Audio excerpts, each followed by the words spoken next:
Hello everyone, Rahul Mishra नाम है हमारा।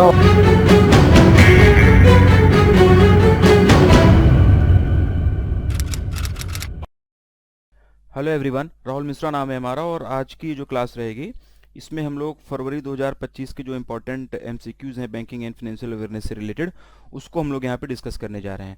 फरवरी हम लोगों ने कंप्लीट करा लिया है अपने पेड क्लासेस में। आई थिंक 70-80 क्वेश्चंस के आसपास में हमने लगभग वहाँ पे डिस्कस किया हुआ था। ठीक है, और उन 70-80 क्वेश्चंस के में से जो भी मुझे लगा 68 क्वेश्चंस लगभग हम लोगों ने वहाँ पे डिस्कस किया हुआ था, excluding RBI circular and all.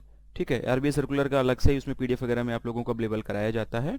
ठीक है, तो उन 68 क्वेश्चंस में से 68 क्वेश्चंस में से कुछ एक क्वेश्चंस मुझे लगे इंपॉर्टेंट हैं एग्जाम पॉइंट ऑफ व्यू से। ठीक है, क्योंकि होता क्या है ना कि अभी तो बैंकिंग एंड फाइनेंशियल अवेयरनेस की बहुत सारी न्यूज़ रहती हैं, तो सारी न्यूज़ को हमको करना होता है रेगुलर बेसिस पर, तो हमको सारा कुछ ही पढ़ना होता है क्योंकि एग्जाम में क्या पूछ लिया जाए ये हमें आपको किसी को कुछ नहीं पता होता है। तो इस 68 न्यूज़ में से लगभग 20 या 21 क्वेश्चन मैं आप लोगों के लिए लेके आया हूं जो कि फरवरी महीने में सबसे ज़्यादा इंपॉर्टेंट मुझे लगे एग्जाम पॉइंट ऑफ व्यू से। तो उन सारी चीज़ों को हम लोग यहाँ पे डिस्कस करेंगे, वो सारी चीज़ें यहाँ पे आप लोगों को मैं पढ़ाने जा रहा हूँ।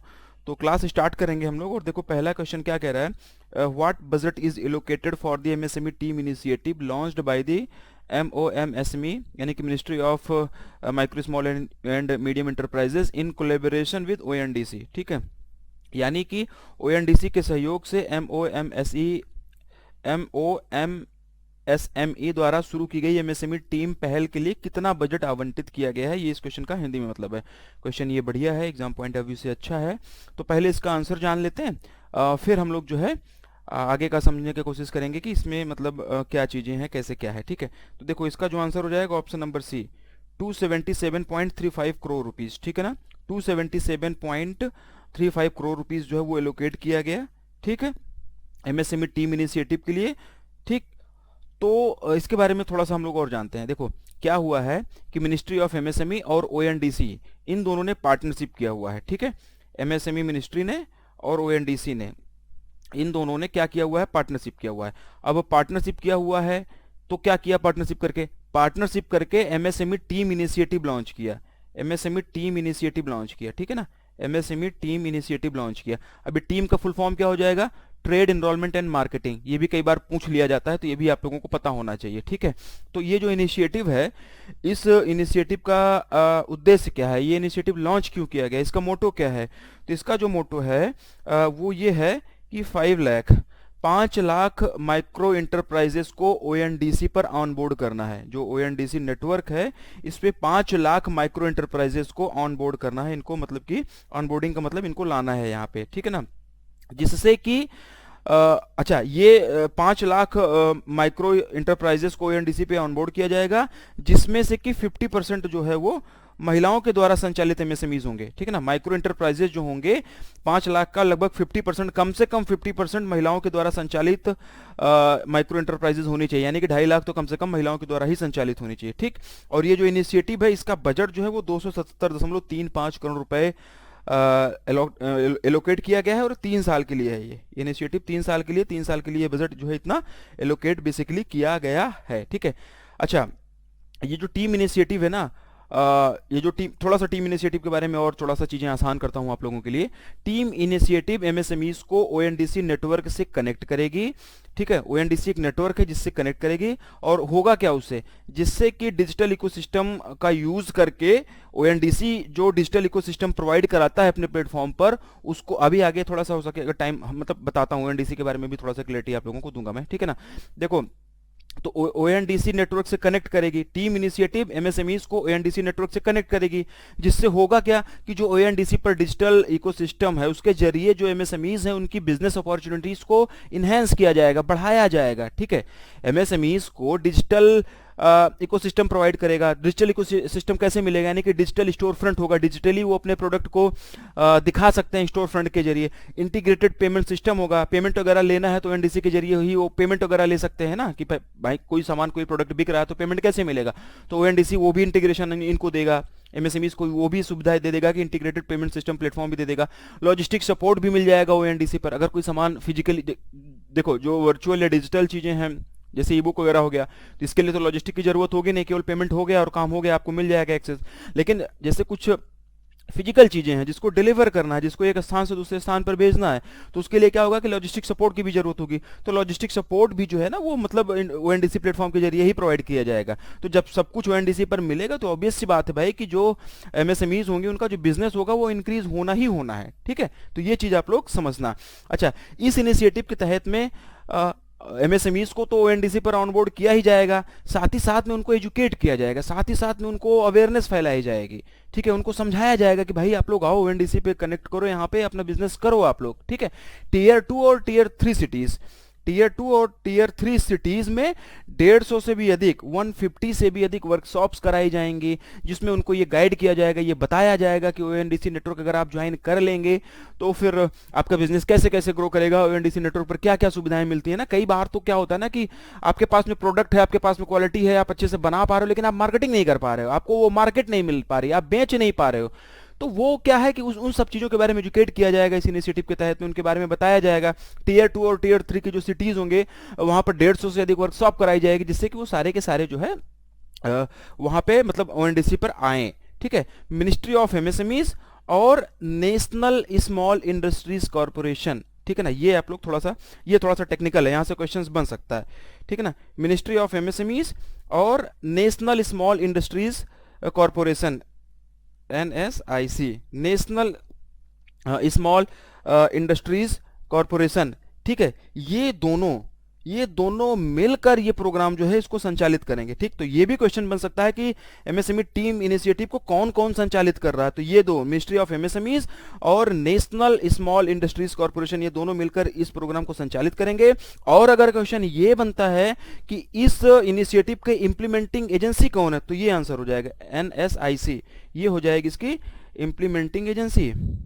ठीक है ना, इंप्लीमेंटिंग एजेंसी इसकी यही होगी। ठीक है ना, नेशनल स्मॉल इंडस्ट्रीज कॉर्पोरेशन ये इसकी इंप्लीमेंटिंग एजेंसी हो जाएगी और संचालित दोनों के द्वारा मिलकर किया जाएगा। ठीक है ना, और ज्यादा इसमें मतलब डीप में नहीं जाएंगे। अच्छा, अभी बोला था आपसे कि थोड़ा सा ओएनडीसी की क्लैरिटी दे देता हूँ। कई बार होता है क्या ना कि लोग ओएनडीसी पढ़ रहे होते हैं, ज्यादा आइडिया होता नहीं कि ओएनडीसी है क्या। तो बहुत डीप पे तो मैं भी नहीं ले जाऊंगा, लेकिन एक मोटा मोटा ओवरव्यू दूंगा। एक चीजें ऐसे मतलब कुछ एक चीजें ऐसे बताऊं, मतलब आसान आम बोलचाल की भाषा में बताऊंगा, जिससे कि चीजें आपको समझ में आ जाएं। पहली चीज तो ओएनडीसी जो है ये 31 दिसंबर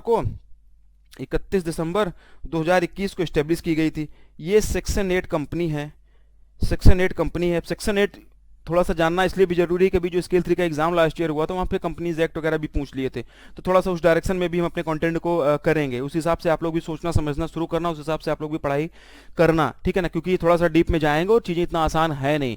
तो रेगुलर आप लोगों को पढ़ते रहना है, मल्टीपल टाइम पे रिवीजन करते रहना है।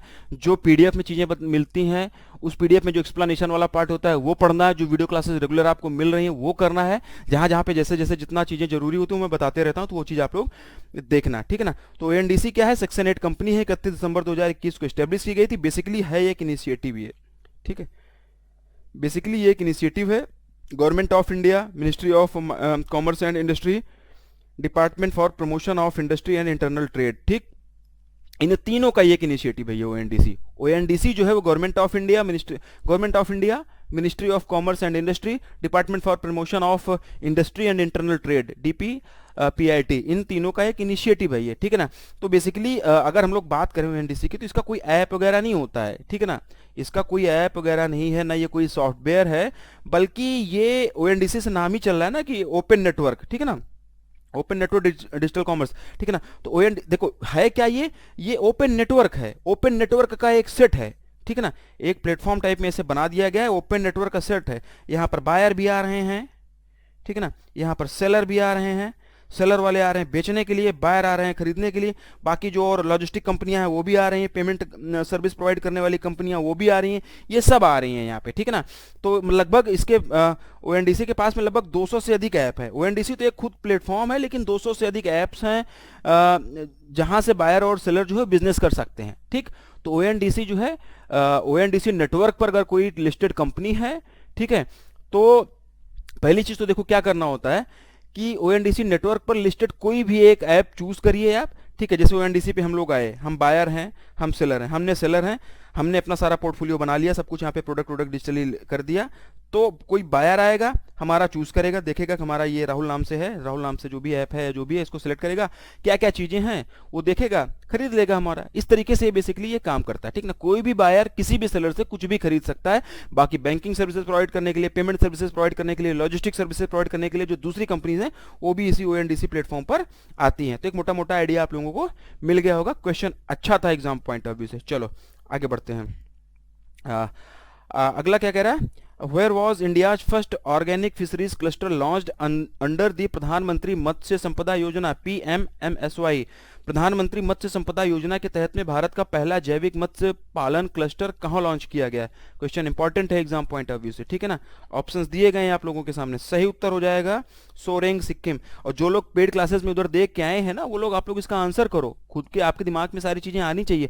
और पेड में नहीं भी पढ़े हो, कहीं और से भी पढ़े हो, कुछ भी पढ़े हो, मतलब कहीं ना कहीं से तो पढ़ ही रहे हो, अगर हमसे नहीं पढ़ रहे हो तो बहुत सारे लोग पढ़ा रहे हैं, बहुत सारे टीचर्स हैं, बहुत सारे प्लेटफॉर्म से, जहां से भी पढ़ रहे हो, तो ये चीजें रिकॉल करो आप लोग। ये चीज मतलब ऐसे मुरारी बापू कथक तरीके से मत सुनो कि मैं आके बक बक बक बक करके चला जाऊं और आप लोग बोलो कि अच्छा है कंटेंट ये है वो है, नहीं।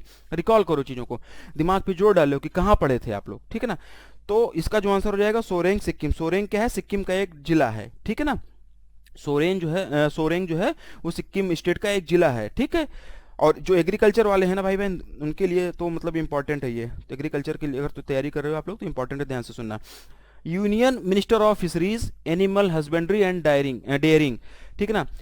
ये इसके जो मिनिस्टर हैं राजू रंजन सिंह जी ने इंडिया के पहले ऑर्गेनिक फिशरीज क्लस्टर का उद्घाटन सिक्किम के सोरेंग डिस्ट्रिक्ट में किया हुआ है। यही इस क्वेश्चन में पूछा गया था। ये क्वेश्चन इसलिए भी इंपॉर्टेंट बन जाता है just because of this is the India's first organic fisheries cluster. India का पहला ऑर्गेनिक फिशरीज क्लस्टर है जो कि सिक्किम के सोरेंग जिले में है, ठीक। तो ये स्टैटिक का भी क्वेश्चन बन जाएगा एक बार, क्योंकि अगर पूछ लिया गया आप लोगों से कि इंडिया का पहला ऑर्गेनिक फिशरीज कहाँ पे है, तो यहीं पे आएगा ना।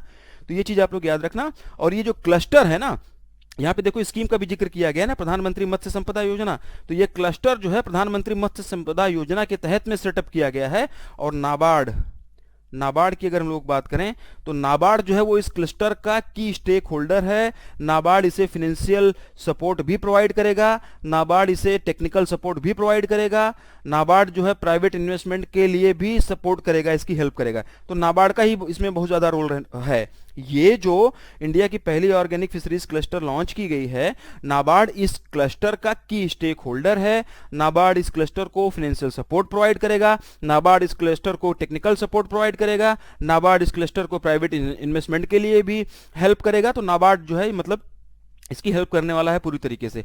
ये क्लस्टर जो है बेसिकली ऑर्गेनिक फिशरीज को प्रमोट करेगा। और फिशरीज समझ रहे हो ना, मत्स्य पालन, ठीक ना। ऑर्गेनिक मत्स्य पालन जो होता है, जो ऑर्गेनिक तरीके से मछली पालन किया जाता है, उसको प्रमोट करेगा। अब ऑर्गेनिक का क्या मतलब हो जाएगा, देखो अब इतनी तो अंडरस्टैंडिंग होगी आप लोगों को ना, ऑर्गेनिक खेती होती है आजकल बहुत हो रही है, तो मतलब कि वही जिसमें कोई हार्मफुल केमिकल वगैरह नहीं यूज किए जाएंगे। अब मछलियों के लिए कोई एंटीबायोटिक वगैरह ना दे दी जाएगी जिससे उनकी ग्रोथ जल्दी हो जाए ना। ऑर्गेनिक मतलब पूरी तरीके से ऑर्गेनिक तरीके से ही इसमें किया जाएगा, कोई हार्मफुल केमिकल नहीं यूज किया जाएगा, कोई एंटीबायोटिक्स वगैरह, कोई मेडिसिन वगैरह नहीं ऐसे यूज की जाएंगी जिससे कि मछलियों का डेवलपमेंट जल्दी से हो जाए, कोई पेस्टिसाइड्स वगैरह भी नहीं डाला जाएगा इसमें जिससे कि मछलियों को छोड़ के बाकी जो जीव जंतु हैं, छोटे मोटे कीड़े मकोड़े हैं, वो मर जाएं जिससे कि मछलियों का ग्रोथ हो सके। तो वो सब इसमें नहीं होगा, ठीक। ऑर्गेनिक का मतलब यही हो जाता है, ठीक। तो ये चीज आप लोग जान लो। अब गवर्नमेंट स्कीम का भी यहाँ से क्वेश्चन बन जा रहा है, प्रधानमंत्री मत्स्य संपदा योजना का। तो इसको गवर्नमेंट स्कीम वाले सेक्शन में हम लोग डीप में डिस्कस करेंगे, नहीं थोड़ा बहुत यहाँ पे मोटा मोटा ओवरव्यू तो आप लोगों को दूंगा ही मैं।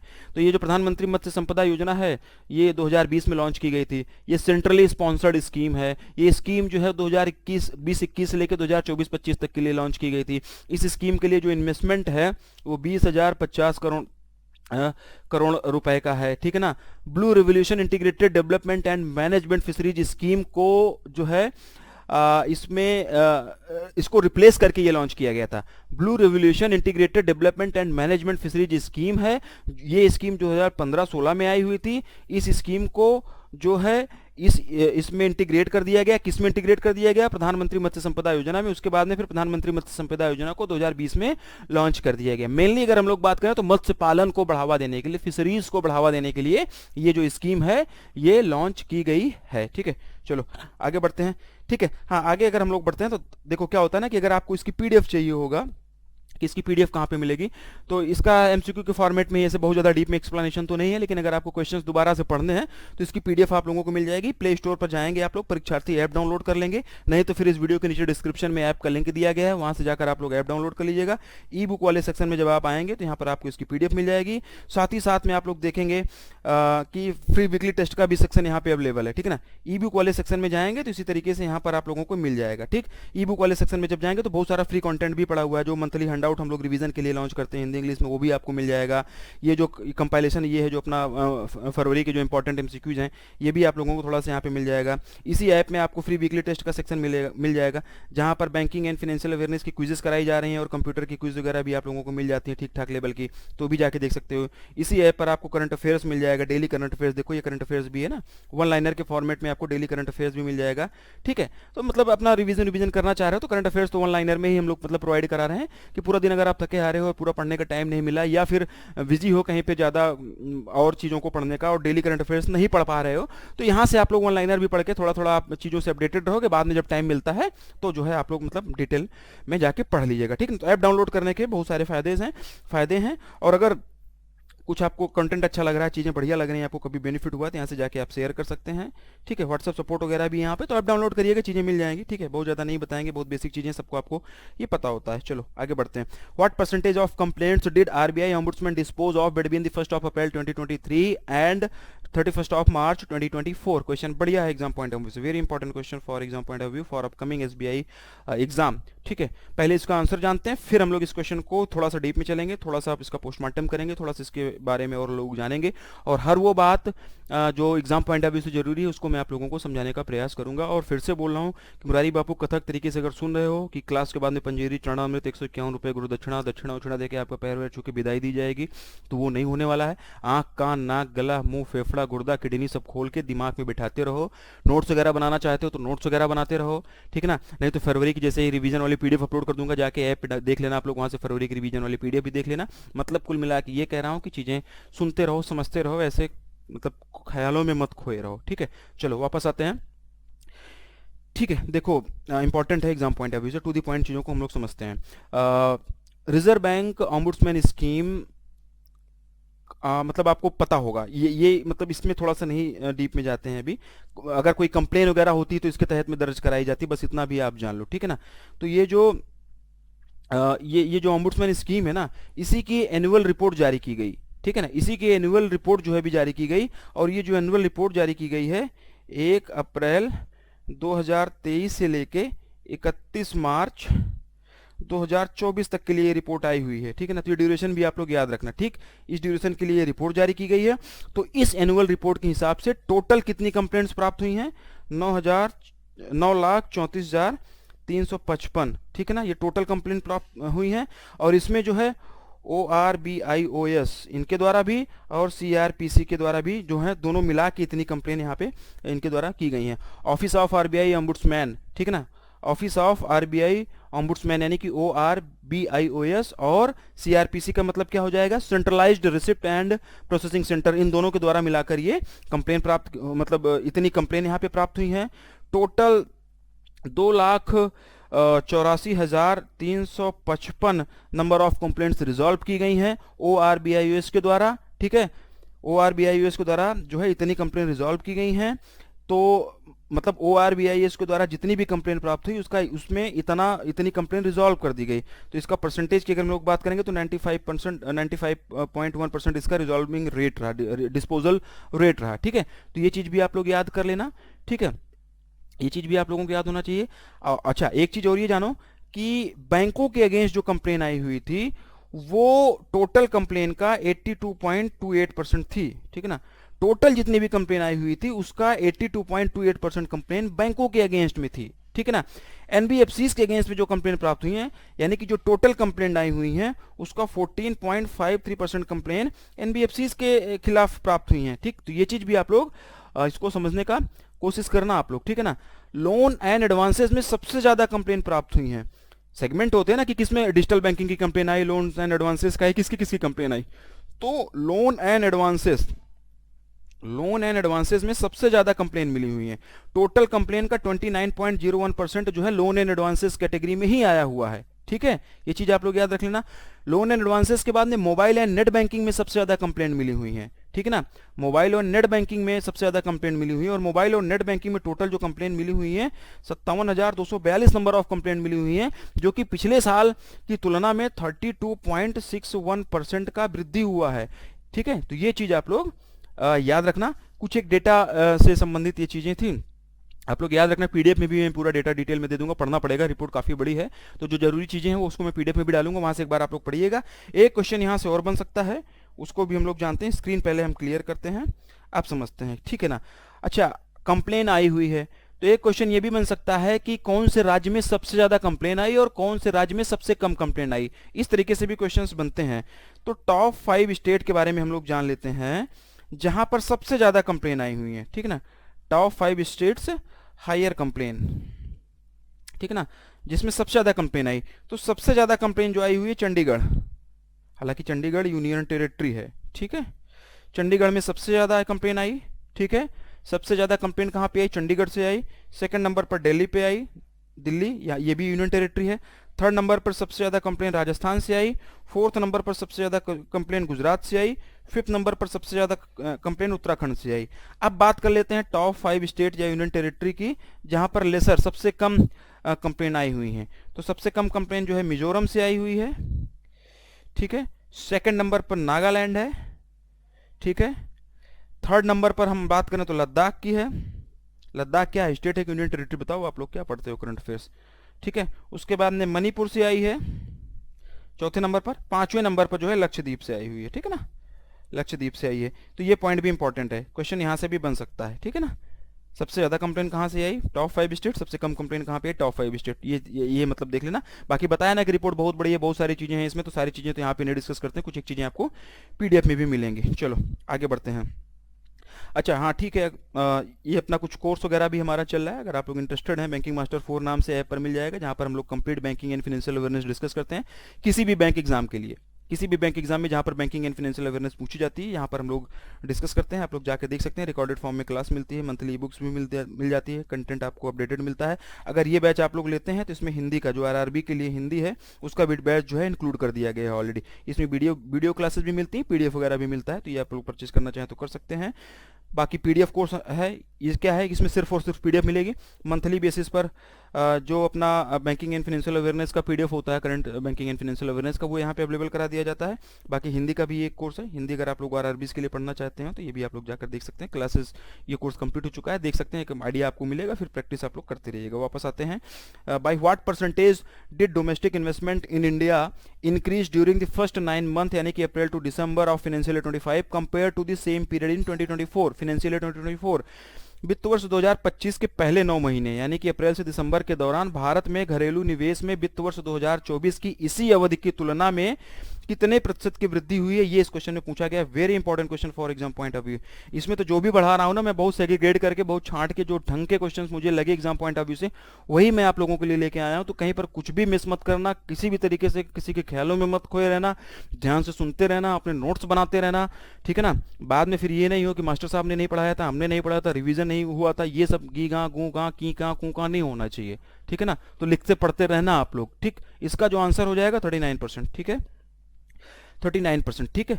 क्या बोला गया था? वित्त वर्ष 2025 के पहले 9 महीनों के दौरान भारत में घरेलू निवेश में वित्त वर्ष 2024 की इसी अवधि के दौरान में कितने प्रतिशत की वृद्धि हुई? तो 39% की वृद्धि इसमें हो गई है। और ये एसबीआई की इकोनॉमिक रिसर्च डिपार्टमेंट की जो रिपोर्ट आई हुई है उसी का ये है, ठीक है।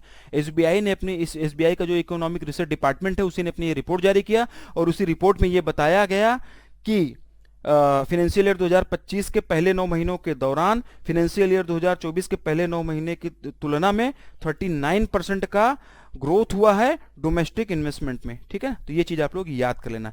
इस रिपोर्ट समझो, इस रिपोर्ट के अनुसार वित्त वर्ष 25 के पहले 9 महीनों के दौरान, यानी कि अप्रैल से दिसंबर के दौरान, भारत में सार्वजनिक क्षेत्र और निजी क्षेत्र, ठीक ना, पब्लिक और प्राइवेट सेक्टर की कंपनियों द्वारा घोषित किए गए घरेलू निवेश में 39% की वृद्धि हुई है। और 39% की जो वृद्धि हुई है वो कितना हो गया? 32 लाख करोड़ रुपए, ठीक है, ठीक है। तो ये चीज आप लोग याद कर लेना। जबकि पिछले वर्ष इसी सेम टाइम पीरियड के लिए 23 लाख करोड़ था, ठीक ना, ये चीज भी आप लोग याद कर लेना। मैन्युफैक्चरिंग सेक्टर के पास में सबसे ज्यादा नंबर ऑफ प्रोजेक्ट्स रहे, इसी रिपोर्ट में बताया गया है। मैन्युफैक्चरिंग सेक्टर जो है उसके पास में सबसे ज्यादा नंबर ऑफ प्रोजेक्ट्स मिले हैं, यानी कि 1493 1493 नंबर ऑफ प्रोजेक्ट्स रहे, और इनका जो रेवेन्यू आया इनके माध्यम से 5,97,921 करोड़ रुपए का रेवेन्यू, रेवेन्यू मतलब इन्वेस्टमेंट, ठीक ना। मैन्युफैक्चरिंग सेक्टर को 1493 नंबर ऑफ प्रोजेक्ट्स मिले, और इनसे जो इन्वेस्टमेंट मिला 5,97,921 करोड़ रुपए का मिला, ठीक है ना। ये चीज आप लोग याद करना, number of projects manufacturing sector के पास में सबसे ज्यादा रहा, ठीक है ना। इन्वेस्टमेंट जो था वो कम था। नंबर ऑफ प्रोजेक्ट देखो तो 1493 नंबर ऑफ प्रोजेक्ट्स, और इन्वेस्टमेंट जो आया हुआ है 5,97,921 का, जबकि पावर्स, ये बात किसकी हो रही है, मैन्युफैक्चरिंग सेक्टर की, ये बात हो रही है मैन्युफैक्चरिंग सेक्टर की, ठीक ना। और अगर हम लोग पावर सेक्टर की बात करें तो पावर सेक्टर जो था, पावर सेक्टर के पास में जो है प्रोजेक्ट केवल 1172 ही था, नंबर ऑफ प्रोजेक्ट्स केवल 1172 ही था, लेकिन जो इन्वेस्टमेंट प्राप्त हुआ वो 13,58,783 करोड़ रुपए का प्राप्त हुआ, ठीक ना। 13,58,783 करोड़ रुपीस का इन्वेस्टमेंट प्राप्त हुआ। तो प्रोजेक्ट तो पावर सेक्टर के पास में कम आया, लेकिन इन्वेस्टमेंट ज्यादा आया। मैन्युफैक्चरिंग सेक्टर के पास में प्रोजेक्ट ज्यादा थे, लेकिन उसके कंपैरिजन में इन्वेस्टमेंट कम था। माइनिंग सेक्टर में अगर हम लोग बात करेंगे तो 72 नंबर ऑफ प्रोजेक्ट्स मिले, 56,628 करोड़ रुपए का इन्वेस्टमेंट प्राप्त हुआ, ठीक। ये चीज आप लोग याद रखना। बस इतना ही डाटा यहाँ पर हम लोग करते हैं, कंक्लूड करते हैं इसको। बाकी थोड़ी बहुत डिटेल मतलब पीडीएफ है तो मिलेगी, एक बार आप लोग देखना और रिवीजन करना। पहले से अगर पढ़ लिए हो तो क्या क्या चीज़ें आपको याद आ रही हैं, रिकॉल हो रही हैं कि नहीं हो रही, ये ध्यान रखना। और डेटा से क्वेश्चंस पूछे जाते हैं, कई बार पूछे गए हैं, तो डेटा को हल्के में मत लेना। घुमा फिरा के भी पूछ सकते हैं ना भाई, घुमा फिरा के भी पूछ सकते हैं, तो सारी चीज़ें सुनना ध्यान से। क्वेश्चन थोड़ा सा कॉम्प्लिकेटेड कर भी रहे हैं, ठीक है। चलो, व्हाट डज एनपीसीआई इंट्रोड्यूस दी की regulation for UPI transaction effective from 1 फरवरी 2025, ठीक है ना। यानी कि एनपीसीआई ने 1 फरवरी 2025 से प्रभावी यूपीआई लेनदेन के लिए प्रमुख विनियमन क्या पेश किया हुआ है, ठीक है, ये जानो आप लोग। तो इसका जो आंसर हो जाए, देखो अभी क्या किया है ना कि यूपीआई ट्रांजैक्शंस के लिए एनपीसीआई ने अपना कुछ की रेगुलेशन जो है वो अपडेट किया हुआ है, जो कि 1 फरवरी 2025 से प्रभावी हो गया है। भैया ये भी ध्यान रखना, ये डेट भी पूछ ली जाती है कब से प्रभावी हो गया, तो क्या वो की रेगुलेशन है ये इसमें पूछा गया है, ठीक है ना। तो वो की रेगुलेशन है, special character will no longer be allowed in UPI transaction IDs. ये आंसर याद रखो। यूपीआई ने एनपीसीआई ने यूपीआई ट्रांजैक्शन के लिए जो की रेगुलेशन अभी अपडेट किया, इंट्रोड्यूस किया, जो कि 1 फरवरी 2025 से प्रभावी हो गया, उसमें यह कहा गया है कि यूपीआई ट्रांजैक्शन करने के दौरान जो स्पेशल कैरेक्टर्स होते हैं, जैसे कि @ हो गया, परसेंटेज हो गया, हैश हो गया, डॉलर हो गया, ये सब हो गया, तो ये सब जो यूपीआई ट्रांजैक्शन आईडी में ये सारी चीजें आती हैं, ये कैरेक्टर अलाउड नहीं होंगे, ये ध्यान रखना, ठीक है ना। एनपी देखो ये बेसिकली है क्या, ये है तो भैया एनपीसीआई की गाइडलाइन, तो हम लोग एनपीसीआई वगैरह की गाइडलाइन भी कवर ही करते हैं, ठीक है ना। जो एग्जाम पॉइंट ऑफ व्यू से जरूरी है, सब कुछ आप लोगों को देते ही हैं। तो एनपीसीआई की गाइडलाइन है, और एनपीसीआई ने 28 मार्च 2024 को ये गाइडलाइन जारी किया था, ठीक है ना। 28 मार्च 2024 को एनपीसीआई ने गाइडलाइन जारी किया, जिसमें ये बोला कि बैंकों की UPI platform, payment service provider और बैंकें, इन सबको ये बोला कि यूपीआई ट्रांजैक्शन आईडी से स्पेशल कैरेक्टर को हटाया जाए। हालांकि कुछ यूपीआई पार्टिसिपेंट्स ऐसा नहीं किए हैं अभी तक। कुछ एक लोगों ने तो अपनी यूपीआई में चेंजेस कर दिया है, जिससे कि ट्रांजैक्शन आईडी में जो स्पेशल कैरेक्टर है वो नहीं आता है, लेकिन कुछ एक ऐसे यूपीआई पार्टिसिपेंट्स हैं जिन्होंने अभी तक ऐसा नहीं किया है, ठीक है। कभी भी आप यूपीआई ट्रांजैक्शन करते हो तो उसका ट्रांजैक्शन आईडी देख लेना, वहां पर स्पेशल कैरेक्टर मिलता है कि नहीं मिलता है। अगर स्पेशल कैरेक्टर मिलता है तो फिर वो एनपीसीआई के रूल का पालन नहीं कर रहा है, और उसी को हटाने के लिए ये बोला गया है, ये फिर से बताया गया, ठीक ना। ये चीज आप लोग याद रखना। कई सारे पेमेंट प्रोवाइडर जो हैं वो इस दिशा निर्देश का पालन अभी तक नहीं कर रहे हैं, तो इसी बात को ध्यान में रखते हुए एनपीसीआई ने नया डायरेक्शन ये जारी किया, और ये डायरेक्शन जो है 1 फरवरी 2025 से प्रभावी हो गया। और इस डायरेक्शन में ये कहा गया, इस डायरेक्शन में और क्या कहा गया, अभी जो 28 मार्च 2024 को बोला गया था उसमें तो बस इतना ही बोल दिया गया था कि भैया आप लोगों को ट्रांजैक्शन आईडी में जो है वो यूपीआई ट्रांजैक्शन आईडी में स्पेशल कैरेक्टर नहीं रखना चाहिए, ठीक ना। लेकिन कुछ लोगों ने इसको इंप्लीमेंट कर लिया, कुछ लोग नहीं इंप्लीमेंट किए, फिर भी ट्रांजैक्शन उनके हो रहे थे। लेकिन जो भी नया डायरेक्शन जारी किया एनपीसीआई ने, जो कि 1 फरवरी 2025 से प्रभावी हो गया, उस डायरेक्शन में ये बोल दिया गया, ये अनिवार्य कर दिया गया कि कोई भी ट्रांजैक्शन आईडी स्पेशल कैरेक्टर नहीं रखेगी। अगर किसी भी ट्रांजैक्शन आईडी में स्पेशल कैरेक्टर पाया जाता है तो वो पेमेंट जो है वो डिक्लाइन कर दिया जाएगा। ये चीज याद रखना, ठीक है ना। इसमें स्टेटमेंट वाइज क्वेश्चन भी बन सकते हैं। स्टेटमेंट वाइज क्वेश्चन कैसे बनते हैं क्लासेस में आप लोगों को बताया गया, नहीं तो एक दो क्वेश्चन और फ्रेम करके मैं बता दूंगा, ठीक है ना। यूपीआई ट्रांजेक्शन आईडी जो है वो अल्फा न्यूमेरिक ही होनी चाहिए, ये भी पूछ लेंगे कि कैसा होना चाहिए यूपीआई ट्रांजेक्शन आईडी, ठीक है ना। अल्फा न्यूमेरिक ही यूपीआई ट्रांजेक्शन आईडी होनी चाहिए, यानी कि अल्फा न्यूमेरिक मतलब यानी कि या तो इसमें लेटर होगा या तो नंबर्स होगा, बस। एनपीसीआई ने ये क्लियर कर दिया कि स्पेशल कैरेक्टर को रिमूव करना ही करना है, और स्पेशल कैरेक्टर को रिमूव करने का मुख्य उद्देश्य ये है कि जो ट्रैकिंग है, जो कंप्लायंस है, जो सिक्योरिटी है, उसको और ज्यादा बेहतर बनाया जा सके। भाई अभी कोई सीरीज नहीं बन पा रही है, अगर बीच में @ हैश आ गया, परसेंटेज आ गया, आप खुद ही सोचो ना कि आप अपना कोई काम कर रहे हो, आप मान लिया कि आप अपने नोट्स बना रहे हो, पेज पे नंबरिंग कर रहे हो 1 2 3 4, बीच में आपने डॉलर कर दिया, फिर हैश कर दिया, फिर आप हैश कर दिया, फिर आपने 3 4 5 6, तो कैसे करोगे। आपने इस तरीके से नंबरिंग कर दी, आपसे पूछ लिया आपने, भाई किसी ने पूछ लिया कि भैया कितने पेज का पीडीएफ है, ये कितने पेज का नोट्स है, तो आप 4 पेज तो बता पाओगे, जहां पे डॉलर और हैश आ गया और @ आ गया, वो कैसे कैलकुलेट करोगे ना। तो मेन उद्देश्य एनपीसीआई का यही है कि ट्रैकिंग सिस्टम को बेहतर किया जाए, अगर कोई कंप्लायंस आ रहा है तो उसको बेहतर किया जाए, सिक्योरिटी को बेहतर किया जाए, ठीक। इसके साथ साथ एनपीसीआई ने यह भी क्लियर कर दिया है कि यूपीआई ट्रांजैक्शन आईडी यूनिक होगी, वैसे भी यूनिक ही होती है, हर ट्रांजैक्शन आईडी यूनिक होगी, इसको स्पेशली बोल दिया है, मैंडेटरी कर दिया है, और 35 कैरेक्टर लिमिट तक ही होनी चाहिए। 35 कैरेक्टर, ये यहां से क्वेश्चन बनेगा, ठीक है ना। 35 कैरेक्टर लिमिट तक ही होनी चाहिए, यानी कि यूपीआई ट्रांजैक्शन आईडी का मैक्सिमम कैरेक्टर लिमिट क्या है, 35 से ज्यादा कैरेक्टर की यूपीआई ट्रांजैक्शन आईडी नहीं होगी, ठीक, ये याद रखना। ये बोला एनपीसीआई ने कि यूपीआई ट्रांजैक्शन आईडी यूनिक होगी, 35 कैरेक्टर लिमिट तक ही होना चाहिए, इससे ज्यादा नहीं होना चाहिए, तो ये भी इंपॉर्टेंट है, ठीक है ना। तो इस क्वेश्चन से संबंधित एग्जाम पॉइंट ऑफ व्यू से जरूरी जितनी भी चीजें थी सब आप लोगों को बताई गई, और उम्मीद कर रहा हूं कि चीजें आप लोगों को समझ में आ रही होंगी, ठीक है भैया। आगे बढ़ते हैं। What is the reason for the ₹65 lakh penalty imposed by RBI on Equitas small finance bank. Equitas small finance bank पर आरबीआई द्वारा लगाए गए 65 लाख रुपए के जुर्माने का क्या कारण है। यहां से क्वेश्चंस लास्ट ईयर स्केल 3 में पूछे गए थे, तो हम लोग इसको पढ़ेंगे। हालांकि इस बार जरूरी नहीं कि पूछा जाए, लेकिन छोड़ तो नहीं सकते ना भाई, छोड़ तो बिल्कुल भी नहीं सकते, कहीं पे भी पूछ लेंगे। पूछा क्या जाता है, बैंकें अगर कोई पेनल्टी लगा रही हैं तो पेनल्टी कितनी लगाई गई, किस बैंक पे लगाएगी, क्या रीजन था, इस तरीके से क्वेश्चंस आते हैं, तो इसमें रीजन ही पूछा गया है।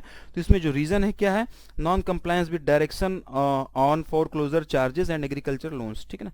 इससे संबंधित जो दिशा निर्देश है, इसी वजह से इसका पालन नहीं कर रहा था, जिसकी वजह से इस पे 65 लाख रुपए का जुर्माना लगाया गया। क्लासेस में बाकी और भी कुछ पेनल्टीज वगैरह लगाई गई हैं, तो वो मैं नहीं पढ़ा रहा हूँ, यहाँ पे देख लेना आप लोग, एक मोटा मोटा आइडिया दे रहा हूँ कि सभी पढ़ना होता है, ये मुझे जरूरी लगा, ठीक है, तो ये मैं लेके आया हूँ आप लोगों के लिए, ठीक है।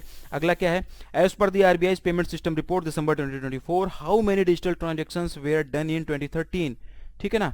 ये क्वेश्चन भी भैया इंपॉर्टेंट है, ये क्वेश्चन भी इंपॉर्टेंट है, और अभी से मैं बोल रहा हूँ, आँख कान नाक गला सब कुछ खोल के ध्यान से सुनना समझना आप लोग, important question exam point of view से। आरबीआई की भुगतान प्रणाली रिपोर्ट यानी कि पेमेंट सिस्टम रिपोर्ट के अनुसार दिसंबर आरबीआई की जो पेमेंट सिस्टम रिपोर्ट आई हुई दिसंबर 2024 में, उस रिपोर्ट के अनुसार 2013 में कितने डिजिटल ट्रांजेक्शंस किए गए, ये इसमें पूछा गया है, ठीक है ना। तो इसका जो सही उत्तर हो जाएगा 222 करोड़ रुपए, ऑप्शन नंबर सी। पूछा 2013 का ही गया, ध्यान रखना, कंफ्यूजन नहीं होना चाहिए, क्वेश्चन गलत फ्रेम नहीं हुआ, इतना पुराना ही पूछा गया है। हालांकि इसमें कुछ नए रिसेंट भी चीजें पूछी गई हैं, मैं क्वेश्चन वहां से भी फ्रेम कर सकता था, लेकिन मैं पीछे जाना ज्यादा जरूरी समझा, जिससे कि आप लोगों को बताया जा सके, समझाया जा सके कि कितना डीप में जाके चीजें पूछ रही है, और आप लोगों का एक माइंडसेट होना चाहिए पढ़ने का। कोई भी टीचर रटा नहीं सकता है, कोई भी टीचर एक आइडिया दे सकता है, पढ़ा सकता है, कुछ दिमाग आप लोगों को भी लगाना होगा। तो हम आपको पढ़ाते हैं, पढ़ाने के साथ साथ में ये भी सिखा रहे हैं कि भाई आपको पढ़ना कैसे है, कैसे एक्टिव रहना है, क्या क्या चीज़ें देखनी है।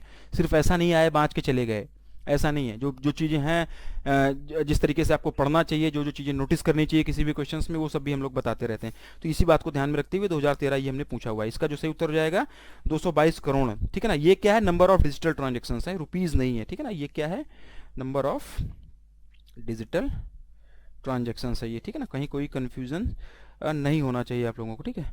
नंबर ऑफ डिजिटल ट्रांजेक्शन से क्वेश्चन अच्छा है, रिपोर्ट बड़ी है, सारी चीज़ें हम लोग नहीं पढ़ सकते हैं, एग्जाम पॉइंट ऑफ व्यू से जो जरूरी है उसी को पढ़ेंगे, टू दी पॉइंट पढ़ेंगे।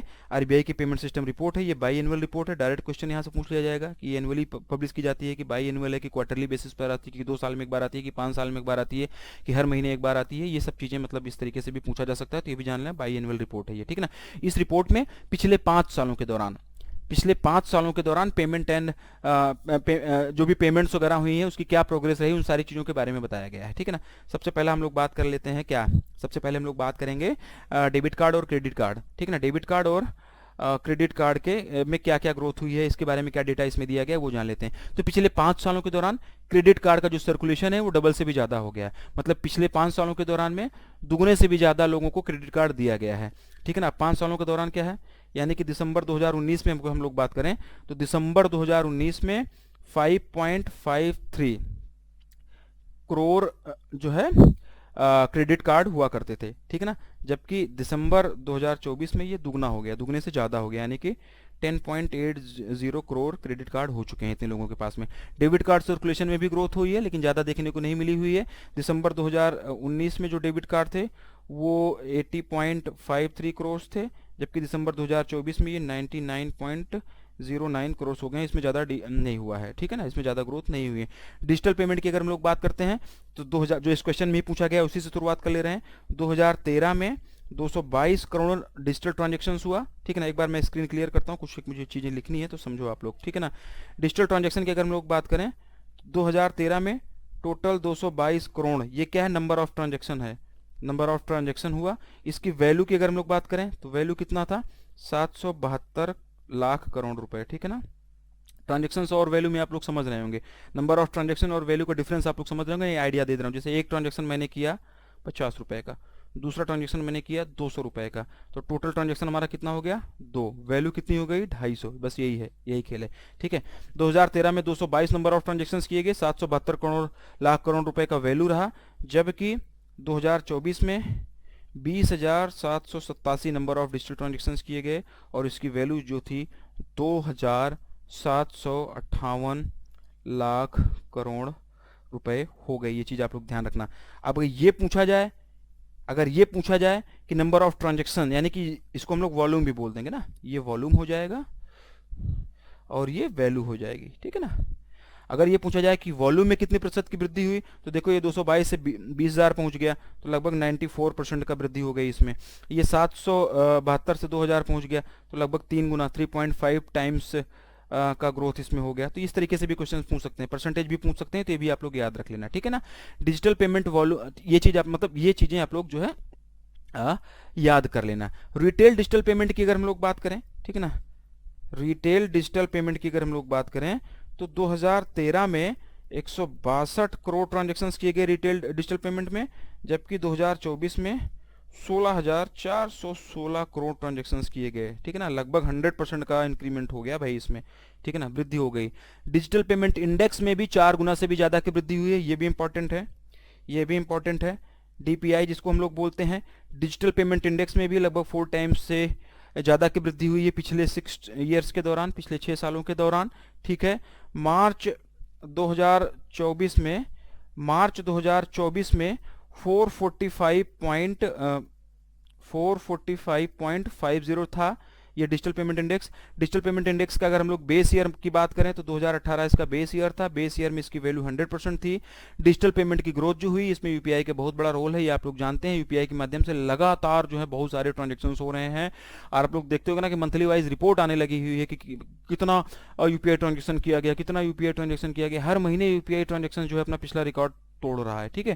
तो ये चीज़ आप लोग याद रखना, ये क्वेश्चन भी इंपॉर्टेंट था, ये चीज़ भी मतलब आप लोगों को याद होना चाहिए और एग्जाम पॉइंट ऑफ व्यू से जो भी चीज़ें जरूरी थी वो मैंने आपको बताया। आगे बढ़ते हैं। RBI launched a regulatory sandbox to test the on tap application facility. What is the theme of this? RBI ने ऑन टैप एप्लीकेशन सुविधा का परीक्षण करने के लिए एक रेगुलेटरी सैंडबॉक्स लॉन्च किया हुआ है और इस सैंडबॉक्स का थीम क्या है, तो इसका जो आंसर हो जाएगा retail payments, option number B. Option number B test मतलब रिटेल पेमेंट जो है वो इसका थीम हो जाएगा। और मतलब बस इतना ही यहाँ पे करते हैं, आगे बढ़ते हैं, ठीक है ना। चलो अगला जो क्वेश्चन है क्या कह रहा है, which financial edtech platform founded by influencer Sharan Hegde has secured the registered investment adviser licence from the SEBI. Influencer Sharan Hegde के द्वारा स्थापित किस वित्तीय एडटेक प्लेटफॉर्म को सेबी से पंजीकृत निवेश सलाहकार लाइसेंस अभी मिला हुआ है, ठीक है ना। यानी कि रजिस्टर्ड इन्वेस्टमेंट एडवाइजर का लाइसेंस सेबी से किस एडटेक प्लेटफॉर्म को मिला हुआ है, जो कि शरण हेगड़े जो कि इन्फ्लुएंसर हैं उसके द्वारा स्थापित एक एडटेक प्लेटफॉर्म है। तो इसका जो आंसर हो जाएगा द 1% क्लब। द 1% क्लब एक एडटेक प्लेटफॉर्म है जो कि इन्फ्लुएंसर शरण हेगड़े के द्वारा फाउंडेड किया गया है और इसी को सेबी से भी रजिस्टर्ड इन्वेस्टमेंट एडवाइजर का लाइसेंस अभी मिला हुआ है, और ये इंडिया की पहली फिनफ्लुएंसर लेड कंपनी है जिसको कि सेबी से ये आरआईए लाइसेंस मिला हुआ है, ठीक है ना। आरआईए लाइसेंस के क्राइटेरिया बता देता हूँ थोड़ा सा मैं, वो भी पूछा जा सकता है यहाँ से। तो देखो मतलब आरआईए लाइसेंस अगर लेना है तो फर्म जो है वो या तो कंपनी होनी चाहिए या तो फिर लिमिटेड लाइबिलिटी पार्टनरशिप होनी चाहिए, एलएलपी होना चाहिए। फर्म का एटलीस्ट एक डायरेक्टर या पार्टनर जो है मिनिमम ग्रेजुएट होना चाहिए किसी भी रिकॉग्नाइज यूनिवर्सिटी से। एडवाइजरी सर्विस जो फर्म में प्रोवाइड करेगा वो person national institute of securities market NISM से उसका जो है सर्टिफिकेशन उसके पास में होना चाहिए। फर्म की मिनिमम नेटवर्थ जो है वो 25 लाख रुपए की होनी चाहिए, ये डायरेक्ट क्वेश्चन बन सकता है। फर्म की मिनिमम नेटवर्थ जो है 25 लाख रुपए की होनी चाहिए। और जनवरी 2025 तक इंडिया में लगभग 1300 आरआईए रजिस्टर्ड हैं, ये डेटा भी याद रख लेना, यहाँ से भी क्वेश्चंस बन सकता है। वापस आ जाते हैं क्वेश्चन पे। फिनफ्लुएंसर वगैरह का मतलब आप लोग समझते होंगे, जैसे आजकल इन्फ्लुएंसर वगैरह है उसी तरीके से फिनफ्लुएंसर होते हैं, मतलब जो फाइनेंस से रिलेटेड इन्फॉर्मेशन वगैरह देते रहते हैं सोशल मीडिया पे, काफ़ी ज़्यादा उनके मतलब फॉलोअर वगैरह होते हैं, तो यही सब चीज़ें हैं। तो ये सरन हेगड़े जो है वो फिनफ्लुएंसर हैं, इन्हीं का एक फाइनेंशियल एटेक प्लेटफॉर्म है दी 1% क्लब, ठीक। इसी को सेबी से रजिस्टर्ड इन्वेस्टमेंट एडवाइजर का लाइसेंस अभी मिल गया, ठीक है ना। अब ये जो द 1% क्लब है, अब ये आपको पहले ही बता दिया, इंडिया की पहली इन्फ्लुएंसर लेड कंपनी जिसको कि सेबी से ये जो है रजिस्टर्ड मतलब आरआईए का लाइसेंस मिला हुआ है, ठीक है ना। तो ये चीज़ें मतलब आप लोग याद रखना, ये क्वेश्चन भी इंपॉर्टेंट था। चलो आगे बढ़ते हैं। इसमें क्या बोला गया है, as of the September 2024 what is the value of the RBI digital payment index. पहले बताया था आप लोगों को भी, डिजिटल पेमेंट इंडेक्स पढ़ाया हुआ था, ठीक है ना। इसमें क्या बोला गया है कि सितंबर 2024, जो पहले बताया हुआ था शायद वो मार्च का बताया हुआ था आप लोगों को, ठीक है ना, जहाँ पर, ठीक है ना। तो देखो इसमें क्या कहा गया है, ये क्वेश्चन क्या कह रहा है, ये क्वेश्चन ये कह रहा है कि सितंबर 2024 तक आरबीआई का जो डिजिटल पेमेंट इंडेक्स है उसकी वैल्यू क्या है। तो इसका जो सही उत्तर हो जाएगा 465.33, ठीक ना। आरबीआई ने मतलब एक इन्फॉर्मेशन रिलीज किया अभी, मतलब ठीक है ना। तो कुल मिला के ये जानो ना भाई, अभी जो पिछले क्वेश्चन में आप लोगों को बताया था डिजिटल पेमेंट इंडेक्स, उसमें कितना, उसमें बताया था मार्च का, मार्च 2024 में डिजिटल पेमेंट इंडेक्स कितना था, 445.50 था, जो कि सितंबर 2024 में बढ़कर कितना हो गया, 465.33, ठीक है। तो दोनों याद कर लो, इस क्वेश्चन में सितंबर का पूछा गया है, ठीक है। ये चीज़ आप लोग याद रख लेना। डीपीआई इंडेक्स की अगर हम लोग बात करें तो जनवरी 2021 में इसे लॉन्च किया गया था। डिजिटल ट्रांजेक्शन, ये डिजिटल पेमेंट इंडेक्स बेसिकली करता क्या है भाई, ये समझो ना कि जैसे कोई हम लोग डिजिटल पेमेंट कर रहे हैं तो उसको मेज़र कैसे करेंगे भाई। किसी चीज़ को मेज़र करने के लिए कुछ तो उसका पैमाना, जैसे वजन है, वजन को हम लोग किलोग्राम में, क्विंटल में, टन में देख रहे हैं। लंबाई है उसको मीटर में, किलोमीटर में, सेंटीमीटर में हम लोग देख रहे हैं। कोई लिक्विड फॉर्म में है, लीटर, 2 लीटर, बैरल, इस तरीके से हम लोग देख रहे हैं। तो ये जो डिजिटल पेमेंट है, जो इंडेक्स है, ये डिजिटल पेमेंट इंडेक्स, ये बेसिकली डिजिटाइजेशन ऑफ पेमेंट को मेज़र करने के लिए बनाया गया। जो डिजिटल पेमेंट हो रहा है उसको मेज़र करने के लिए, उसको मतलब मेज़र करने के बारे में ये मतलब बनाया गया है, ठीक है ना। 2021 में इसको लॉन्च किया गया था। मार्च 2018 जो है वो इस इंडेक्स का बेस ईयर है, ठीक है ना, और बेस ईयर है 2018। और जब बेस ईयर था तो उस समय डीपीआई जो था, इसका डिजिटल पेमेंट इंडेक्स कितना था, 100 था, ठीक है, उस समय 100 था। और ये चीज़ एक चीज़ और जान लो, ये इंडेक्स जो है वो सेमी एनुअल बेसिस पर पब्लिश किया जाता है। कैसे पब्लिश किया जाता है, सेमी एनुअल बेसिस पर ये इंडेक्स पब्लिश किया जाता है। यहाँ से डायरेक्ट क्वेश्चन बन सकता है, नहीं भी बने तो आपको ये पता होना चाहिए, ठीक है। अब एक चीज़ और जान लो आप लोग, यहाँ पे ये थोड़ा सा आप लोग समझो, सुनो, ये पॉइंट जो बता रहा हूँ, यहाँ से क्वेश्चंस पिछले कई बार बने हुए हैं और बनने के हमेशा चांसेस रहते हैं, तो ये आपको पता ही होना चाहिए हर हाल में, ठीक है। क्या बताने जा रहा हूँ आप लोगों को, ये जो इंडेक्स है ना, इसके 5 की पैरामीटर्स हैं, इसको किसी न किसी तरीके से तो मेज़र किया जाएगा ना। 5 इसके की पैरामीटर्स हैं और सभी पैरामीटर्स के अलग अलग वेटेज हैं। पहला जो पैरामीटर है इसको हम लोग बोलते हैं पेमेंट इनेबलर्स, ठीक है ना, पेमेंट इनेबलर्स। इसका जो वेटेज है भैया 25% का है, पीडीएफ में मिला हुआ है, मिलेगा आप लोगों को, लेकिन सुनो आप लोग, पेमेंट इनेबलर्स है, इसका वेटेज 25% का। दूसरा जो पैरामीटर है वो है payment infrastructure demand side factor, इसका जो वेटेज है 10% का। तीसरा जो पैरामीटर है वो payment infrastructure supply side factor, इसका जो वेटेज है 15%। चौथा जो की पैरामीटर है वो है पेमेंट परफॉर्मेंस, ठीक है ना, चौथा जो है पेमेंट परफॉर्मेंस, इसका जो वेटेज है 45% का। पांचवा जो है कंज्यूमर सेंट्रिसिटी, ठीक है ना, कंज्यूमर सेंट्रिसिटी, इसका जो वेटेज है 5% का। इसको सबको आप जोड़ोगे 100% आ जाएगा। इसमें क्वेश्चन इस तरीके से भी पूछ सकते हैं कि सबसे ज़्यादा वेटेज पैरामीटर का है तो आप लोग बताओगे कि पेमेंट परफॉर्मेंस का है 45%। सबसे कम किसका वेटेज है तो आप लोग बताओगे कि कंज्यूमर सेंट्रिसिटी का है 5%। मतलब घुमा घुमा के क्वेश्चन किसी भी तरीके से पूछ सकते हैं। तो ये अगर आपको पता रहेगा तो आप भैया क्वेश्चन सॉल्व कर पाओगे। नहीं तो आपको लगेगा कि पढ़ा पढ़ा तो है, कहीं तो पढ़ा है, किसी ने तो पढ़ाया है, लेकिन क्वेश्चन आजकल डायरेक्टली नहीं पूछे जा रहे हैं, घुमा के पूछ ले रहे हैं, फिर वहां पर आप भी घूम जाओगे। तो इतना डीप में जाने का मतलब, इतना समझाने का मतलब कि क्वेश्चन किस तरीके से पूछे जाते हैं यही है कि आप लोगों को ऐसा ना लगे कि पढ़ा पढ़ा तो लग रहा है लेकिन आप क्वेश्चन नहीं करके आ पा रहे हो, गलत करके आ रहे हो, तो फिर उस पढ़ने का ही क्या फायदा जब पढ़ने के बाद में भी आप लोग क्वेश्चन गलत करके आओ। उम्मीद कर रहा हूँ कि चीजें आप लोगों को बेहतरीन तरीके से समझ में आ गई होंगी। अगले क्वेश्चन की तरफ हम लोग बढ़ते हैं। क्या बोला गया है इसमें? देखो, इसमें बोला गया है कि which ministry is responsible for implementing the prime minister Surya Ghar Muft बिजली योजना PMSGMBY। प्रधानमंत्री सूर्य घर मुफ्त बिजली योजना को लागू करने के लिए कौन सा मंत्रालय जिम्मेदार है? Important question, very important question for exam point of view. Last year scale 2 में PM सूर्य घर योजना से एक क्वेश्चन आया हुआ था। और गवर्नमेंट स्कीम के क्वेश्चंस हमेशा से आप लोगों के लिए इंपॉर्टेंट रहे हैं, किसी भी बैंक एग्जाम के लिए या फिर कोई स्टेट एग्जाम देते हो, स्टेट गवर्नमेंट के वनडे एग्जाम देते हो वहां पे भी, और आपके इंटरव्यू के लिए भी इंपॉर्टेंट होता है। तो ध्यान से सुनो आप लोग, पहले इसका आंसर जान लो।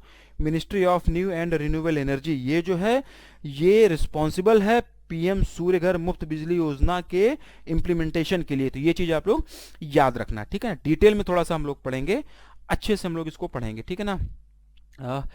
स्कीम के बारे में हम लोग जानते हैं, ये PM सूर्य घर मुफ्त बिजली योजना जो है इसके बारे में हम लोग थोड़ा सा जानते हैं, ठीक। देखो, एक चीज़ और आप लोग जानो ना कि ये क्वेश्चन मैंने अभी क्यों फ्रेम किया भाई। PM सूर्य घर बिजली योजना तो 1 साल पहले शायद लॉन्च की गई थी, तो मैंने अभी क्यों पढ़ाया आप लोगों को? तो भाई इसलिए पढ़ा रहा हूँ ना कि ये स्कीम जो है ना अभी अपना 1 साल कंप्लीट कर लिया, और 1 साल कंप्लीट करने के बाद इसमें कुछ एक डेटा रिलीज किया गया है, ठीक है। तो वो डेटा जानना है, वहाँ से क्वेश्चंस बनेंगे ही बनेंगे, लेकिन वो डेटा जानने से पहले आपको स्कीम समझ में आना चाहिए। तो बेसिक टू मॉडरेट लेवल की अंडरस्टैंडिंग दूंगा मैं आप लोगों को इस स्कीम की। उसके बाद में फिर जो एग्जाम पॉइंट ऑफ व्यू से जरूरी डेटा है वो भी बताऊंगा, और ये भी बताऊंगा कि भैया क्वेश्चन कैसे बनते हैं। थोड़ा सा ना आँख कान नाक गला वो सब खोल के रखो भाई, नहीं तो फिर मज़ा नहीं आने वाली है, ठीक है। स्कीम के बारे में अगर हम लोग जाने तो ये PM सूर्य घर और मुफ्त बिजली योजना जो है ये 13 फरवरी 2024 को प्रधानमंत्री नरेंद्र मोदी जी के द्वारा लॉन्च किया गया था।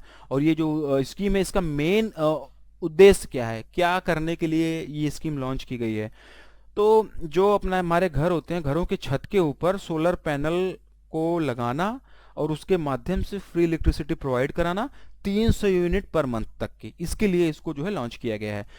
रूफटॉप सोलर पैनल के माध्यम से घरों में 300 यूनिट पर मंथ तक का जो है मतलब फ्री इलेक्ट्रिसिटी प्रोवाइड कराना इसका एक मेन मोटो है। और ऐसा कहा जाता है, ऐसा गवर्नमेंट ऑफ इंडिया क्लेम करती है कि ये दुनिया का largest domestic rooftop solar initiative है।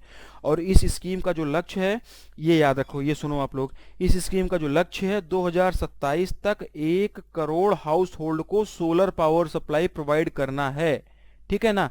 और जब ये स्कीम लॉन्च की गई थी तो उस टाइम पर 75,021 करोड़ रुपए का बजट एलोकेट किया गया था इस स्कीम के लिए। ये चीज आप लोग याद रखो। अभी हाल ही में इस स्कीम ने 1 साल पूरा किया। 1 साल में पूरा करने के बाद में कुछ एक डेटा रिलीज किए गए हैं जो इंपॉर्टेंट है एग्जाम पॉइंट ऑफ व्यू से। इसको आप लोग सुनो, नोट डाउन करो करना चाहते हो तो। क्या डेटा बोला गया है?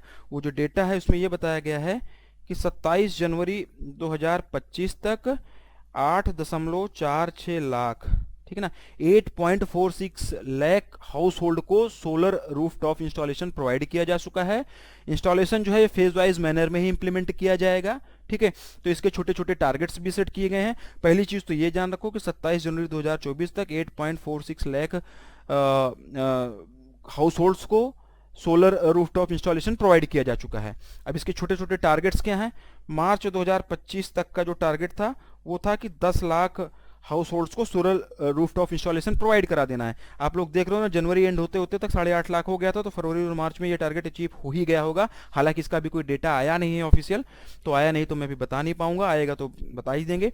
दूसरा जो इसका टारगेट था उसका ये टारगेट था कि अक्टूबर 2025 तक इसको 20 लाख कर देना है। यानी कि अक्टूबर 2025 तक 20 लाख हाउस होल्ड को सोलर रूफटॉप इंस्टॉलेशन प्रोवाइड कर देना है, ठीक है ना, जस्ट डबल।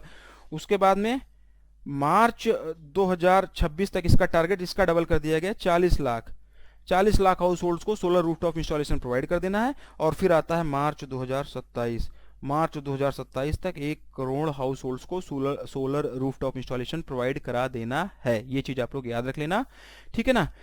और इस स्कीम के तहत में लगभग 40% तक की सब्सिडी दी जाती है रूफटॉप सोलर इंस्टॉलेशन के लिए, ठीक है। ये चीज़ आप लोग याद कर लेना। जनवरी 2025 तक 4308.66 करोड़ रुपए का सेंट्रल फाइनेंशियल असिस्टेंस दिया जा चुका है इसके तहत में, ठीक है। ये चीज़ भी आप लोग याद कर लेना। लगभग 45 बेनिफिशरीज का जीरो इलेक्ट्रिसिटी बिल भी आने लगा। जितने भी लोगों ने इसके तहत में सोलर रूफटॉप इंस्टॉलेशन कराया हुआ है इस स्कीम के तहत में, उनमें से 45% लोगों का, यानी कि ये समझ लो आप लोग कि टोटल बेनिफिशरीज का 45% जो लोग हैं उनका जीरो इलेक्ट्रिसिटी बिल भी आने लगा है, ठीक है। ये चीज़ भी आप लोग याद रखो। अब एक चीज़ और थोड़ा सा जान लो, यहाँ से भी क्वेश्चंस बनते आए हैं। ये जानो कि जनवरी 2025 तक टॉप 5 स्टेट्स जहाँ पर सबसे ज़्यादा बेनिफिशरी हैं इस स्कीम के तहत में, ठीक ना। यानी कि जनवरी 2025 तक वो टॉप 5 स्टेट्स जहां पर सबसे ज़्यादा सोलर रूफटॉप इंस्टॉलेशन कराया गया, ठीक है ना। ये जान लो, यहाँ से क्वेश्चंस बनेगा। तो टॉप पर था गुजरात। गुजरात में सबसे ज़्यादा इंस्टॉलेशन कराया गया इस स्कीम के तहत में, ठीक है ना। टोटल इंस्टॉलेशन का अकेले 41.47% गुजरात में ही इंस्टॉलेशन कराया गया है, और ये वैल्यू लगभग 3,51,273 हाउस होल्ड्स की है। सेकंड नंबर पर भैया आता है महाराष्ट्र। महाराष्ट्र में टोटल बेनिफिशरीज का 22.79% बेनिफिशरीज हैं, ठीक है ना। और ये जो वैल्यू आती है 1,92,936 हाउस होल्ड्स, ठीक है ना। थर्ड नंबर पर आता है अपना उत्तर प्रदेश। यहाँ पर टोटल बेनिफिशरीज का 8.69% है, मतलब कि टोटल जितने भी घरों में सोलर रूफटॉप पैनल इंस्टॉल किया गया है उसका 8.6% अकेले यूपी में है, और इसकी जो वैल्यू आती है 73,602 हाउस होल्ड्स की आती है, ठीक है। थर्ड नंबर पे यूपी हो गया। फोर्थ नंबर पर आता है केरला। केरला में जो है टोटल इंस्टॉलेशन का 7.73% रहा, और इसकी जो वैल्यू आती है 65,423 हाउस होल्ड, ठीक है। पांचवें नंबर पर रहा भैया अपना राजस्थान, मारो राजस्थान, ठीक है ना।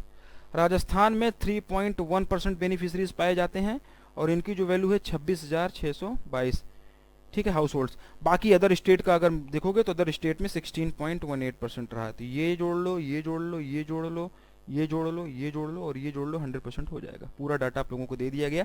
किसी भी एक स्टेट का पूछ सकते हैं, सबसे ज़्यादा का पूछ सकते हैं, सबसे कम का पूछ सकते हैं, अदर स्टेट का पूछ सकते हैं, यूपी का पूछ सकते हैं, केरला का, कुछ भी पूछ सकते हैं। मैंने अपनी साइड से सब कुछ बताने की कोशिश किया है, और आप लोग इसको नोट डाउन करके रखना, क्वेश्चन बन सकता है, ठीक है ना। ये स्कीम जो है वो मिनिस्ट्री ऑफ न्यू जो क्वेश्चन में पूछा गया था, यही जान लो, इसके द्वारा इम्प्लीमेंट की जाती है।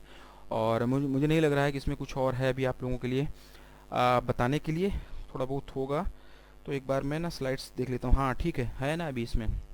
अभी इसमें है सब्सिडी डिटेल के बारे में जानो। अब गवर्नमेंट स्कीम कंप्लीट कर रहे हैं हम लोग, ठीक है ना। सब्सिडी डिटेल के बारे में हम लोग जानो, ठीक है। तो देखो इसमें क्या है कि अगर आपका एवरेज मंथली कंजम्पशन 0 से 150 यूनिट तक का है तो आपके लिए 1 से 2 किलोवाट का रूफटॉप मतलब जो है सुटेबल रहेगा, और इस पर सब्सिडी आपको 30 से 60,000 रुपये की मिलेगी। 150 से 300 यूनिट्स का अगर आपका एवरेज मंथली कंजम्पशन है तो 2 से 3 किलोवाट का आपके लिए सुटेबल रहेगा, और इस पर जो सब्सिडी मिलेगी 60 से 78,000 रुपये तक की मिलेगी। 300 यूनिट से ज़्यादा का अगर आपका मंथली इलेक्ट्रिसिटी कंजम्पशन है तो फिर आपको जो है 3 किलोवाट से ज़्यादा का लगेगा, और मैक्सिमम जो सब्सिडी है वो 78,000 रुपये का ही मिलेगा आप लोगों को, ठीक है ना। अब ये जान लो कि जो हाउस होल्ड्स होते हैं, ठीक है, जो हाउस होल्ड होते हैं वो नेशनल पोर्टल, याद रखना, नेशनल पोर्टल के जरिए ही सब्सिडी के लिए अप्लाई कर सकते हैं। एक चीज़ ये आप लोग याद रख लेना, ठीक है। नेशनल पोर्टल के जरिए ही याद कर सकते हैं, और अप्लाई करने के 15 दिन के बाद ही जो है उनको क्रेडिट जो है वो मतलब सब्सिडी जो है वो दे दी जाएगी। तो ये 15 डेज भी आप लोग याद कर लेना। कोलेट्रल फ्री लोन मिलता है इसके तहत में, 7% तक के इंटरेस्ट रेट पर कोलेट्रल फ्री लोन मिलता है अप टू 3 किलोवाट्स के लिए। तो ये भी आप लोग याद कर लेना इसका, ठीक है। एलिजिबिलिटी की अगर हम लोग बात करें, एलिजिबिलिटी मतलब कौन कौन से घर हैं जो इस स्कीम के लिए एलिजिबल होंगे। तो पहला एलिजिबिलिटी क्राइटेरिया है कि जो हाउस होल्ड्स होंगे वो इंडियन सिटीजन होने चाहिए। दूसरा ये है कि हाउस होल्ड के पास में अपना एक खुद का घर होना चाहिए जिसपे छत होनी चाहिए, ठीक है, और वो सोलर पैनल इंस्टॉलेशन के लिए काबिल होना चाहिए। ऐसा नहीं कि कच्चा घर है या फिर कमज़ोर है, सोलर रूफटॉप पैनल जो है इंस्टॉल ही नहीं कर पा रहा है। तो ये पहली एलिजिबिलिटी क्राइटेरिया। दूसरी एलिजिबिलिटी क्राइटेरिया, और जो हाउस होल्ड है उनके पास में एक वैलिड इलेक्ट्रिसिटी कनेक्शन भी होना चाहिए, तीसरा एलिजिबिलिटी क्राइटेरिया। और जो हाउस होल्ड हैं वो कोई भी और सब्सिडी ना ले रहे हों सोलर पैनल से रिलेटेड। अगर वो कोई भी और सब्सिडी ले रहे होंगे सोलर पैनल से रिलेटेड तब भी उनको जो है मतलब वो इसके लिए एलिजिबल नहीं होंगे। तो ये एलिजिबिलिटी क्राइटेरिया है, यहाँ से क्वेश्चन बनता है भैया, बना है, इंटरव्यू में भी पूछा जाता है। तो याद कर लेना, सुन लेना, समझ लेना, मुरारी बापू की कथा वो सब नहीं चलेगा, ठीक है। अगला स्लाइड में, हाँ ठीक है, ये तो पढ़ लेना आप लोग, इसमें तो कुछ समझाने जैसा भाई मुझे नहीं लग रहा है, ठीक है ना। कि हाउस होल्ड की इनकम जनरेशन हो जाएगी, 25 साल में क्या क्या हो जाएगा, इन्वायरमेंट का बेनिफिट हो जाएगा, 720 मिलियन टन का जो है कार्बन डाई इमिशन कम हो जाएगा, जॉब क्रिएशन हो जाएंगी, 17 लाख से ज़्यादा डायरेक्ट जॉब इनडायरेक्ट जॉब मिलेंगी, ये पढ़ लेना आप लोग। मॉडल सोलर विलेज का एक कॉन्सेप्ट है, ये मैं आप लोगों को समझा देता हूँ, ये इंपॉर्टेंट है। इसमें आप लोगों को पहली चीज़ तो ये 800 करोड़ याद रखना है, ठीक है ना, 5000 और 2000 ये याद रखना है, और ये 1 करोड़ याद रखना है। ये 3 चीज़ें मैंने हाईलाइट कर दी है, वीडियो पॉज करके एक बार आप लोग पढ़ लेना। बाकी ये जो राम कहानी लिखी गई है आसान बोलचाल की भाषा में मैं समझा दे रहा हूँ, ठीक है।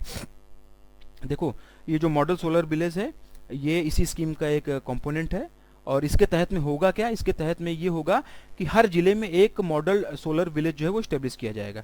हर जिले में एक मॉडल सोलर विलेज इस्टेब्लिश किया जाएगा, और इस कंपोनेंट के लिए 800 करोड़ रुपए का बजट एलोकेट किया गया है, ठीक है, ये ध्यान रखना। 800 करोड़ रुपए का बजट एलोकेट किया गया है, ठीक है। प्रत्येक सिलेक्टेड मॉडल विलेज को 1 करोड़ रुपए जो है वो दिया जाएगा। मॉडल विलेज सिलेक्ट करने का क्या क्या तरीका है, ये लाइन ये पैराग्राफ इसके बारे में बता रहा है, इसको आप लोग जान लो, ठीक है। पहली चीज़ तो क्या है कि जो मॉडल विलेज होगा जिसको मतलब इसके लिए कंसिडर किया जाएगा वो रेवेन्यू विलेज होना चाहिए, और उसकी पॉपुलेशन 5000 से ज़्यादा होनी चाहिए। मॉडल सोलर विलेज सेलेक्ट करने का जो मेन क्राइटेरिया है उसमें यह है कि पहली चीज़ तो वो रेवेन्यू विलेज हो और उसकी पॉपुलेशन 5000 से ज़्यादा हो। लेकिन अगर कोई स्पेशल कैटेगरी का स्टेट है जैसे नॉर्थ ईस्ट वगैरह हो गया जहाँ पर सॉरी इतनी पॉपुलेशन है ही नहीं है, तो उस कंडीशन में 2000 तक का मतलब अगर पॉपुलेशन है तब भी वो कंसिडर कर लिया जाएगा, ठीक है।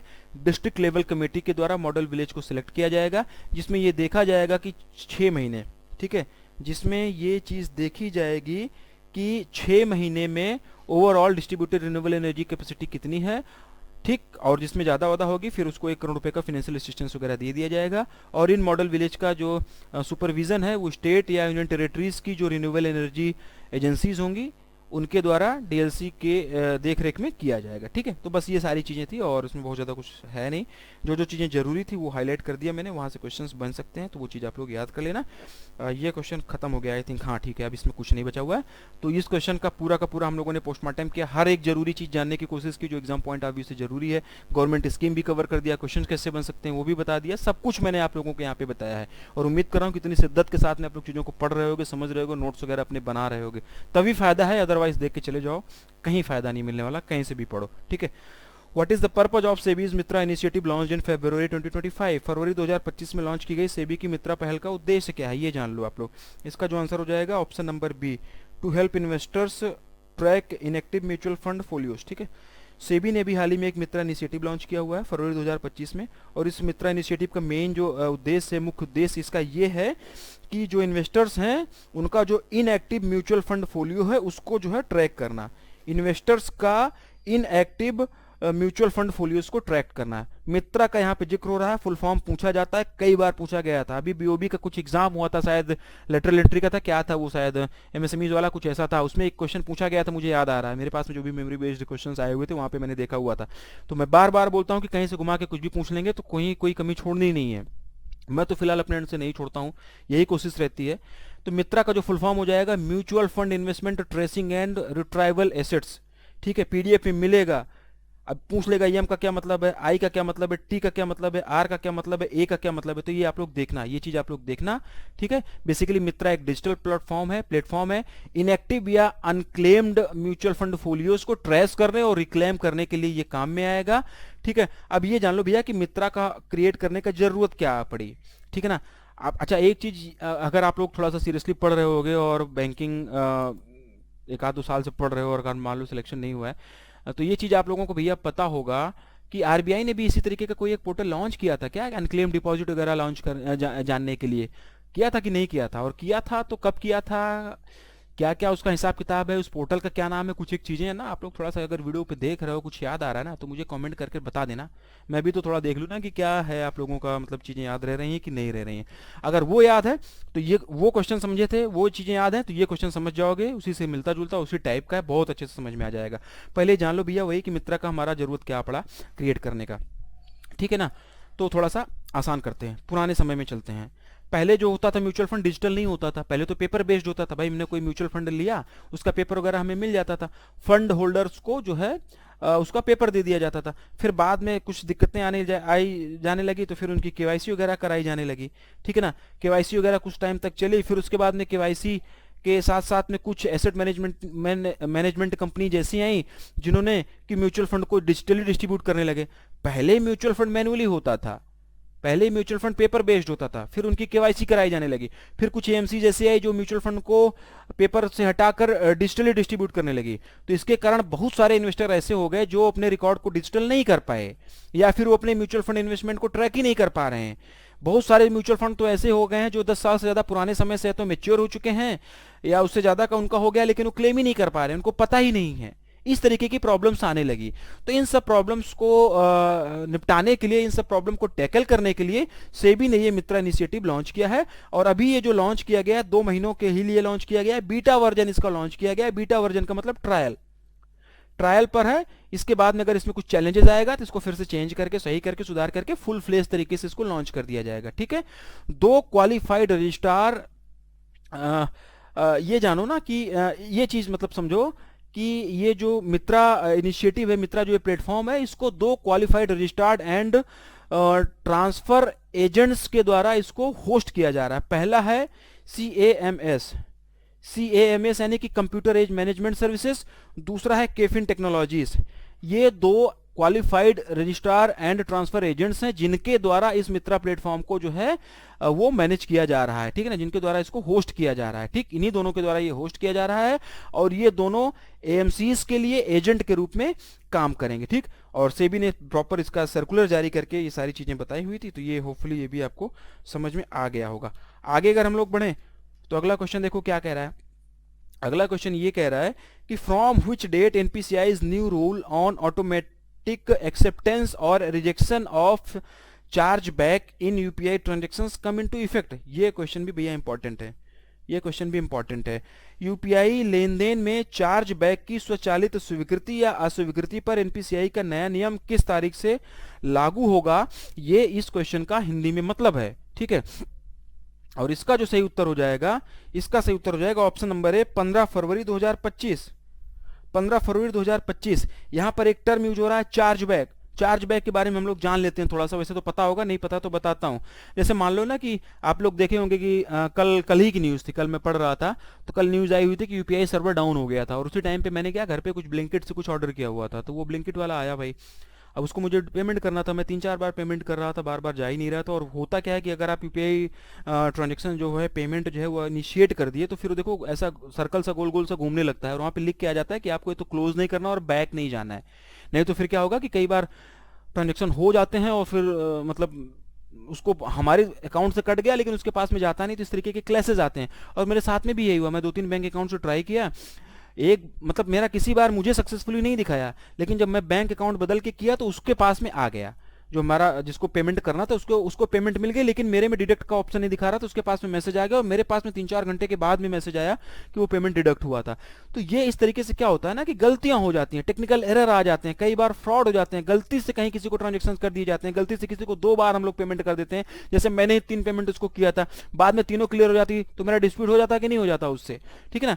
तो इस तरीके से क्या होता है कि पेमेंट जो गलत हो जाए, जिसमें कोई डिस्प्यूट आ जाए या फिर कोई टेक्निकल एरर आ जाए, तो उस UPI ट्रांजैक्शन को रिवर्स कराने की प्रक्रिया को चार्ज बैक हम लोग बोलते हैं। ये समझ में आ गया होगा। अभी तक ये प्रक्रिया मैन्युअली की जाती थी, जो पेयर्स होते थे, जो पेयर्स का बैंक होता था वो इसे इनिशिएट करता था, और अगर अप्रूव हो जाती थी तो जो पैसा था वो रिफंड मिल जाता था, ठीक है ना। अभी वर्तमान में क्या हो रहा है, कुछ रेमिटिंग बैंक हैं वो UPI डिस्प्यूट रेजोल्यूशन सिस्टम के माध्यम से T+0 टाइम फ्रेम में चार्ज बैक इनिशिएट करते हैं, और मोस्ट ऑफ द टाइम में ट्रांजेक्शन रिकंसाइल होने से पहले ही चार्ज बैक जो है वो रिजेक्ट कर दिया जा रहा है, ठीक है ना। कुछ एक बार तो चार्जबैक को एक्सेप्टेड मानकर ऑटोमेटिकली ही बंद कर दिया जाता है, जिसके कारण आरबीआई फिर जुर्माना भी लगा देती है। ठीक, इस तरीके के बहुत सारे टेक्निकल इश्यूज आते हैं। तो इन सबको फिक्स करने के लिए आरबीआई ने डिस्प्यूट रिजोल्यूशन सिस्टम को चेंज किया। अब चार्ज बैक को नेक्स्ट पेमेंट साइकिल में सेटल किया जाएगा। नए नियम के हिसाब से चार्ज बैक जो है वो मैनुअली नहीं, ऑटोमेटिकली एक्सेप्ट या रिजेक्ट हो जाएगा। हमने कोई चार्ज बैक अप्लाई किया तो अब वो मैनुअली नहीं होगा, वो ऑटोमेटिकली या तो एक्सेप्ट होगा या रिजेक्ट होगा। एक्सेप्ट हो गया तो पैसा मिल जाएगा हमको जो डिस्प्यूट था, रिजेक्ट हो जाएगा तो हमको पैसा नहीं मिलेगा। ठीक है ना, ये समझना आप लोग, इसको, इस बात को समझना। अभी जो बता रहा हूं इसको थोड़ा ध्यान से सुनना समझना। जो नया नियम आया है, इस नए नियम के हिसाब से चार्जबैक अब मैनुअली नहीं, ऑटोमेटिकली, फुल्ली ऑटोमेटिकली एक्सेप्ट या रिजेक्ट होगा, नेक्स्ट सेटलमेंट साइकिल में होगा। और ये सब बेनिफिशियरी द्वारा रेज किए गए ट्रांजैक्शन क्रेडिट कन्फर्मेशन और रिटर्न रिक्वेस्ट के आधार पर ही होगा। ठीक, ये सब कुछ प्रभावी, मतलब ये, मतलब डेट वगैरह आप लोग ये याद रखना। ठीक है ना, ये चीज याद रखना, ये डेट आपको समझ में आ गई कि ये जो चेंजेस लाए गए ये किस डेट से प्रभावी होंगे। अच्छा क्वेश्चन था, काफ़ी अच्छा था, मैंने भी काफ़ी एनर्जी लगाई इसको समझाने में आप लोगों को, और उम्मीद कर रहा हूँ कि समझ गए होंगे आप लोग।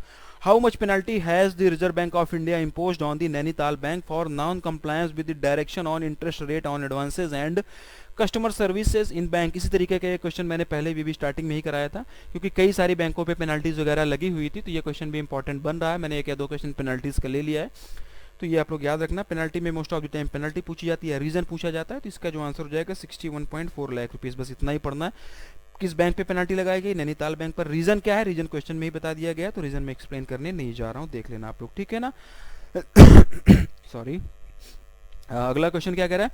What is the new payment mechanism introduced by the IRDAI to ease premium payment for life and health insurance policies? ये क्वेश्चन भी इंपॉर्टेंट है, IRDAI का सर्कुलर है। पानी देना यार, ठीक है ना। ये इसका सर्कुलर है। जीवन और स्वास्थ्य बीमा पॉलिसियों के लिए प्रीमियम भुगतान को आसान बनाने के लिए IRDAI द्वारा शुरू की गई नई भुगतान प्रणाली क्या है? ये इस क्वेश्चन का हिंदी में मतलब है, और इसका जो सही उत्तर हो जाएगा बीमा एस्बा। ठीक है, बीमा एस्बा। क्वेश्चन अच्छा है, इंपॉर्टेंट है। ठीक, IRDAI ने नया पेमेंट मैकेनिज्म यूज किया, तो ये जो बीमा एस्बा है बेसिकली नया पेमेंट मैकेनिज्म है। ठीक है, और ये लाइफ और हेल्थ इंश्योरेंस पॉलिसीज के लिए ही, ये ध्यान रखना, ये बारीकी अभी मैं बताऊंगा आप लोगों को, ठीक है ना। लाइफ और हेल्थ इंश्योरेंस पॉलिसीज के लिए ही है, ठीक है।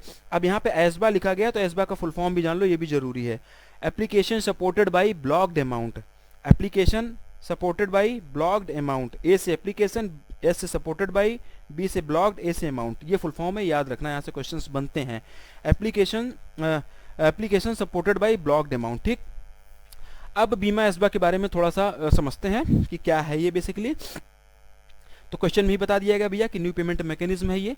बीमा एस्बा जो है न्यू पेमेंट मैकेनिज्म है, इसको लॉन्च जो है IRDAI के द्वारा किया गया है, सिर्फ और सिर्फ लाइफ और हेल्थ इंश्योरेंस के लिए है ये। ठीक है, थोड़ा सा ना समझाता हूँ इसको कि क्या है ये blocked application supported by blocked amount, ये है क्या। ठीक है, देखो अभी वर्तमान में जो भी करंट हिसाब किताब चल रहा है, उसके हिसाब से अगर हमको मान लो कोई बीमारी वगैरह हो गई, या फिर नॉर्मल भी कोई हेल्थ इंश्योरेंस अगर हमको परचेज करना है, तो हम लोग पॉलिसी बाजार वगैरह पे, या फिर जो भी हमारे एडवाइज़र हैं, जो भी हम लोग सोर्सेज हैं, उस हिसाब से हम लोग जो है हेल्थ इंश्योरेंस कंपनी तक पहुँचते हैं, उनको प्रपोजल देते हैं। ठीक है, उसके बाद में फिर हमको कुछ अपफ्रंट प्रीमियम देना होता है। अपफ्रंट प्रीमियम का मतलब पहले एडवांस दे देना होता है, ठीक है ना। उसके बाद में हेल्थ इंश्योरेंस कंपनी कुछ एक जाँच वाँच करती हैं, और ये सब जांच करने का जो टाइम होता है 1 से 2 हफ्ते का टाइम लग जाता है। भाई मान लो कोई मरने वाला है और तुरंत जाके हेल्थ इंश्योरेंस ले रहा है, तो उसको हेल्थ इंश्योरेंस थोड़ी देगी बीमा कंपनी, वो भी तो कुछ जांचेगी समझेगी ना भाई, ऐसे थोड़ी हेल्थ इंश्योरेंस किसी को दे देगी।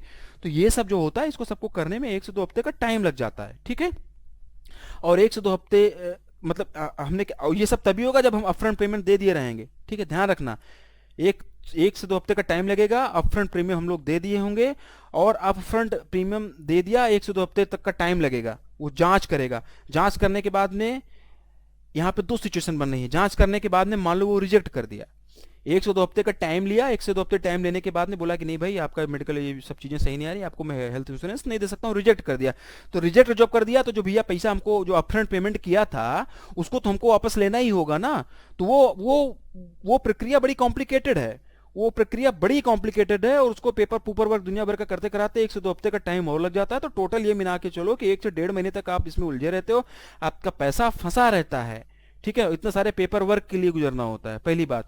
दूसरा सिनेरियो ये बनता है कि जैसे मान लो कि आपने अपफ्रंट पेमेंट कर दिया और बीमा पॉलिसी जो बीमा कंपनी है वो आपका जांच कर रही है, पेपर वर्क वगैरह देख रही है, और इसी बीच में आपको कोई दूसरी कंपनी से अच्छा ऑफर आ गया, कम प्रीमियम पे आ गया। अब आपको क्या करना है कि आपको कैंसिल करना है, आपको कैंसिल करना है। तो फिर वो कैंसिल वैंसिल नहीं करते हैं, उसमें भी बड़ी प्रक्रिया हो जाती है, बड़ा नाटक हो जाता है। और फिर जो पैसे रिफंड करते हैं, चाहे फिर वो कैंसिल करने के दौरान पे हो, चाहे फिर ये रिजेक्ट करने के दौरान पे हो, पूरा का पूरा पैसा वापस भी नहीं करते। मान लो कि हमने 10,000 रुपये अपफ्रंट पेमेंट दिया, उसके बाद में इनमें सारा जांच किया, समझा बूझा, उनको लगा कि नहीं इसको बीमा नहीं देना है, तो फिर हमको पैसा पूरा 10,000 नहीं वापस करेंगे, 9,950 रुपए या 9,500 रुपए ही वापस करेंगे। 500 रुपए इस तरीके, मतलब एक टेंटेटिव आइडिया दे रहा हूँ, समझाने की कोशिश कर रहा हूँ, एग्जैक्टली इतना ही नहीं काटते हैं, ठीक है ना। तो वो क्या करते हैं कि कुछ एक ना अमाउंट आपका काट लेते हैं भाई, कुछ ना कुछ पैसा काट लेते हैं, पेपर चार्ज बता देंगे, मैनेजमेंट चार्ज बता देंगे, दुनिया भर के चार्जेज इधर उधर बता के वो कुछ ना कुछ पैसा आप लोगों का काट लेते हैं, ठीक है। कोई ऐसा नियम कानून नहीं है। तो इन्हीं सबसे बचने के लिए IRDAI ने बीमा एसबा लॉन्च किया हुआ है। बीमा एसबा क्या करेगा, यूपीआई के माध्यम से वन टाइम मैंडेट की सुविधा आपको उपलब्ध करा देगा, OTM वन टाइम मैंडेट की सुविधा को अवेलेबल करा देगा। अब वन टाइम मैंडेट क्या होता है, वन टाइम मैंडेट क्या होता है, देखो वन टाइम मैंडेट अगर आप लोग आईपीओ वगैरह लेते होंगे ना तो आपको समझ में आता होगा।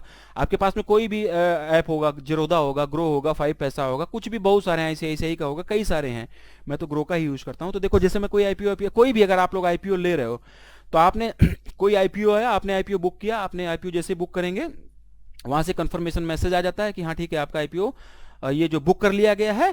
और एक लॉट अगर आप ले रहे हो तो ज्यादातर क्या होता है 14,000 से 15,000 के बीच में आता है। तो 14 से 15,000 रुपए जो होता है वो आपके अकाउंट में ब्लॉक कर दिया जाता है, मतलब फ्रीज कर दिया जाता है। उस पैसे को आप लोग यूज नहीं कर सकते हैं। अगर आपका आईपीओ निकल गया तो वो पैसा आपके बैंक अकाउंट से जो है डिडक्ट होकर वहां पे चला जाएगा, और अगर आपका आईपीओ नहीं निकला, रिजेक्ट कर दिया गया, तो फिर जो पैसा आपका अनफ्रीज कर दिया जाएगा, रिलीज कर दिया जाएगा, ठीक है ना। तो जैसे ही आप कोई हेल्थ या लाइफ इंश्योरेंस पॉलिसी लेंगे, समझना, आपको रिलेट कर रहा हूं, चीजों को समझने की कोशिश करना। जैसे ही आप कोई हेल्थ या लाइफ इंश्योरेंस पॉलिसी लेंगे, प्रीमियम अमाउंट देंगे, प्रीमियम मतलब हेल्थ या लाइफ इंश्योरेंस पॉलिसी के लिए प्रीमियम अमाउंट आप लोग ये समझो आप लोग कि जैसे ही आप लोग कोई हेल्थ या लाइफ इंश्योरेंस पॉलिसी लेने जा रहे हैं, लेने के लिए प्लान किया कि हाँ अब हमको लेना है, तो जो प्रीमियम अमाउंट है वो आप ही के बैंक अकाउंट में ब्लॉक कर दिया जाएगा। और अगर सब कुछ चेक करने के बाद में पॉलिसी आपको दे दी गई तो ही वो जो ब्लॉक अमाउंट है वो आपके अकाउंट से इंश्योरेंस कंपनी को दे दिया जाएगा, और रिजेक्ट होने की कंडीशन में विद इन 24 आवर आपका ब्लॉक्ड अमाउंट अनब्लॉक कर दिया जाएगा, फ्रीज जो किया है उसको रिलीज कर दिया जाएगा। ये 24 आवर्स का टाइम लिमिट याद रखो, ठीक है ना। ये क्वेश्चन बन सकता है कि आपका पॉलिसी रिजेक्ट होने के कितने टाइम के बाद में आपका ब्लॉक अमाउंट है वो अनब्लॉक या रिलीज कर दिया जाएगा, तो 24 आवर्स, ठीक है ना। तो ये बीमा एसबा है बेसिकली, ठीक ना, बीमा एसबा है। और ये बीमा एसबा आपको क्या बताएगा कि नया न्यू पेमेंट मैकेनिज्म है। तो अगर आप भैया कोई प्रीमियम लेने, कोई इंश्योरेंस पॉलिसी लेने जा रहे हो ना, तो उस टाइम पे आपके पास में ऑप्शन आएगा कि आपको बीमा एसबा चूज करना है या नहीं। बीमा एसबा अगर आप लोग चूज कर रहे हो तो बहुत सारी बेनिफिट्स आपको मिलेंगे, ठीक है ना। हेल्थ इंश्योरेंस ले रहे हो, बीच में कैंसिल करना तो कैंसिल हो जाएगा, 24 आवर्स में हो जाएगा। 1 से 2 हफ्ते का जो इतना टाइम लगता था रिजेक्ट होने के बाद में वो सब नहीं लगेगा, इंस्टेंट 24 आवर्स में आपका पैसा आपके अकाउंट में आ जाएगा, रिलीज कर दिया जाएगा। तो ये सब बीमा एसबा के फायदे हैं। तो जब भी आप कोई हेल्थ या लाइफ इंश्योरेंस लेने जाओगे, बीमा एसबा एक पेमेंट मैकेनिज्म है, ये आपके पास में ऑप्शन आएगा, और ये ऑप्शन अगर आप लोग चूज करते हो तो ही ये पेमेंट मैकेनिज्म लागू होगा, अदरवाइज ये पेमेंट मैकेनिज्म नहीं लागू होगा। जो पुरानी तरीके से जैसे होता आ रहा है उसी तरीके से होगा, ठीक है। कुछ एक टेक्निकल चीजें आप जानो जहां से क्वेश्चन बन सकता है। पहला बात, LIC ये लाइफ और हेल्थ इंश्योरेंस पॉलिसीज के लिए है। ये मैकेनिज्म जो है ये प्रभावी कब से हो चुका है ये जान लो, ये डेट पूछा जाएगा, 1 मार्च 2025 से ये प्रभावी हो चुका है, ठीक है ना। सभी कंपनियों को बीमा एसबा लागू करने के लिए डेडलाइन दे दी गई है 1 मार्च 2025 तक की। IRDAI ने जब ये सर्कुलर जारी किया था तो 1 मार्च 2025 से सभी बीमा कंपनियों को बीमा एसबा लागू करने के लिए बोल दिया गया था, यही इसकी डेडलाइन थी।